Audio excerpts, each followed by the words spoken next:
Hi, my name is Dominic, and today I'm going to be doing a very quick review of Takeshi Kitano's newest movie, Ryuzo to Shinin no Kobun Tachi, also known as Ryuzo and the Seven Henchmen. Some of you may actually recognize the name Takeshi Kitano for other movies that he starred in or that he's directed, such as Hanabi, A Scene by the Sea, Zatoichi, or Battle Royale. You may also know him more for his TV personality and comedy. He was the host of a very funny show called Takeshi's Castle, which gained a lot of popularity both in Japan and outside of Japan. Many of Kitano's previous movies follow a similar subject matter. There's a lot of explosive violence and intense action sequences, but this movie is actually quite a bit different. Yes, there are some action scenes in this movie, but for the most part I would label it as a comedy or even a parody.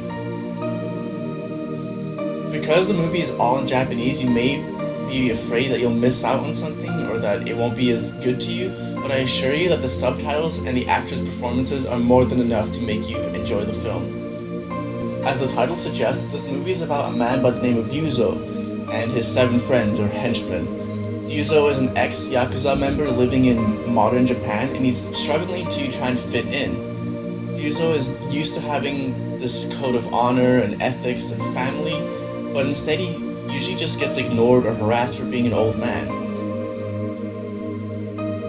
The main conflict of this movie comes in the form of a new gang called Keihin Rengo, and this is a new breed of young and upcoming mafia members and is completely different from what Ryuzo is used to. Instead of resorting to violence or intimidation tactics, this new gang uses manipulation and is known for their scams.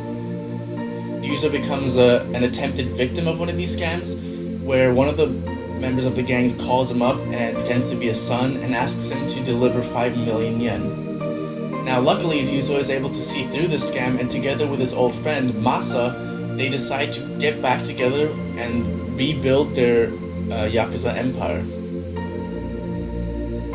In order to take back their territory, which the Keihin Rengo gang now owns, they decide to contact some of the old members that they worked with and get back together.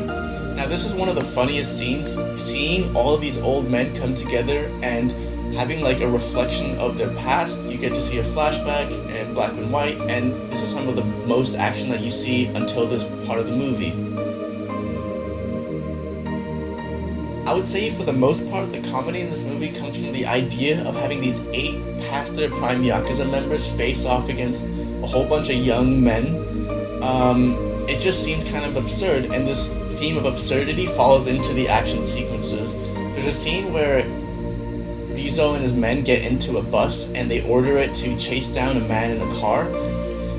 Seeing this bus chase down a car through a small market and just food and stalls exploding everywhere, and having 8 men just yell at this bus driver is some of the funniest things I've seen recently.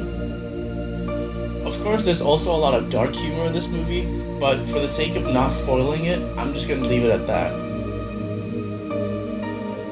Personally, I would definitely recommend you go seeing this movie. It's not to be taken seriously, there's no deeper meanings, it's just something that you can go to the cinema, sit back, enjoy, and just laugh at.